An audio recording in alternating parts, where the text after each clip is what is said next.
Last week, I did something that generally felt a little scary. I reached out to a few people at my church and asked them to come have lunch with me. And I almost didn't do it. Here's why that one small move matters more than you think. We are living through what people are now calling a friendship recession. Over half of the adults didn't make a single new friend last year. So you'll see the stats like in the United States and stuff, but I think it applies everywhere. And I remember like the Surgeon General of the U.S. can't remember the guy's name, made the statement about loneliness is as deadly as smoking. I'm sure it's true. Don't know how they calculate it and all that stuff, but the point is, there's the thing that nobody admits. In your 20s, friendships, just happen. Same boat, same age, same stage. You didn't have to try. Then life, careers, marriages, divorces, kids, people drift, and suddenly the thing that used to be effortless becomes this awkward and almost embarrassing thing to even want. So most of us just stop. We wait, we assume that everyone else already has their people.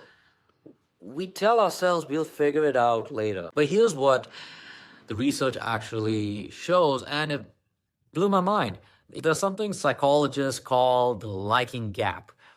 We consistently, massively underestimate how much other people want to connect with us. Oh, you walk away from a conversation thinking, did they even like me? And they'll walk away thinking the exact same thing about you. Everyone is standing around waiting for someone to make the damn first move. Which means the person who reaches out first isn't being needy. He's not being awkward. He's doing the brave thing everyone secretly wishes someone would do for them. That's the whole secret. That's it. Be the first one, be the one who reaches out first. So, that's what I did. So, I'm part of a church community, and I realized I kept seeing the same faces every week, having same friendly 2-minute conversations, and then everyone just goes, oh, familiar strangers. We were all there together and still alone. So I decided to be the initiator. I reached out to a few people and just said, "Hey, come, let's have lunch with us." So let's actually sit down. Let's get past the small talk.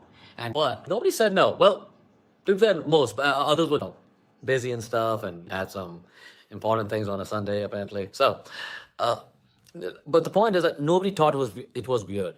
Every single person was basically relieved that someone finally asked because they have been waiting to. That lunch turned into real conversation, real connection, the kind you can't get from a comment section or a like. And it happened because one person was willing to send the first message or the first ask. And this is why I think community spaces, church, a men's group, a run club, or whatever it was your fancy, are so underrated right now because they solve the hardest part. They put the same people in the same room every week around shared values. The connections is already half built. All you have to do is take the last step, reach out, invite, go deeper than the surface. The structure gets you in the room, but you still have to be the one brave enough to say, let's get lunch. Here's my challenge to you this week. Reach out to one person first. Send the text, make the invite, host the lunch. Stop waiting for someone else to do it because they're waiting on you. The friendship recession doesn't get fixed by an app or a program. It gets fixed by one person deciding to go first. Be that person. I promise you, won't.